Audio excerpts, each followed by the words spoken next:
Hi friends, welcome to our channel. ఈరోజు ఎంతో రుచికరమైన సొరకాయ పెసరపప్పును ఎలా తయారు చేయాలో చూద్దాము. ముందుగా స్టవ్ ఆన్ చేసుకొని కుక్కర్ పెట్టుకోవాలి. ఇది కుక్కర్లో ఈజీగా అయిపోతుంది. కుక్కర్ వేడైన తర్వాత ఇందులో కాస్త ఆయిల్ వేసుకోవాలి.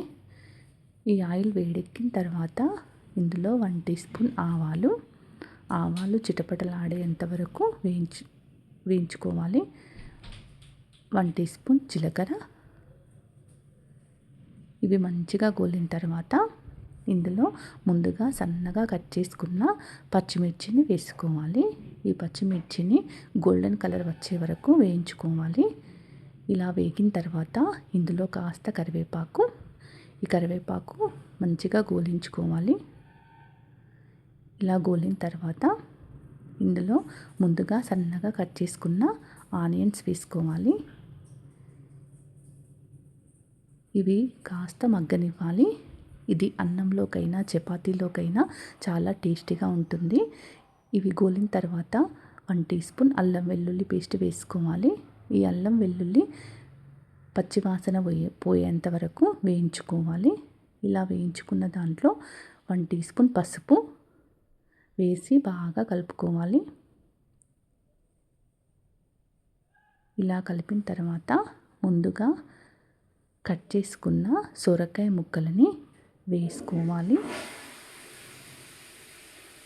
ఇలా వేసుకున్న సొరకాయ ముక్కల్ని పోపు కలిసేంత వరకు బాగా కలుపుకోవాలి. ఇలా కలిపిన తర్వాత ముందుగా నానబెట్టుకున్న పెసరపప్పును వేసి బాగా కలపాలి. ఈ సొరకాయలో వాటర్ కంటెంట్ ఎక్కువగా ఉంటుంది కాబట్టి చాలా మంచిదండి ఆరోగ్యానికి. ఇలా కలుపుకున్న తర్వాత ఇది కాస్త మగ్గనివ్వాలి.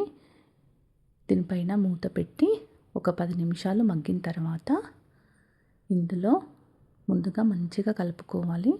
ఇలా కలుపుకున్న తర్వాత ఇందులో దీనికి సరిపడన్న వాటర్ వేసుకోవాలి. ఇలా వాటర్ వేసుకున్న తర్వాత ఒకసారి కలుపుకొని రుచికి సరిపడా సాల్ట్ వేసుకోవాలి. ఇలా సాల్ట్ వేసుకొని మళ్ళీ ఒకసారి కలిపి కుక్కర్ మూత పెట్టాలి. 1 విజిల్ వచ్చేంత వరకు ఉంచుకోవాలి.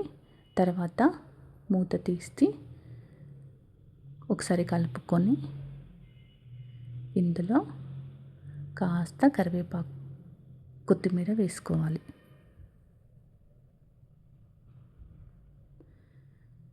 సర్వింగ్ బౌల్లోకి తీసుకొని సర్వ్ చేసుకోవాలి. ఇలా ఎంతో టేస్టీగా ఉండే సొరకాయ పెసరపప్పు రెడీ.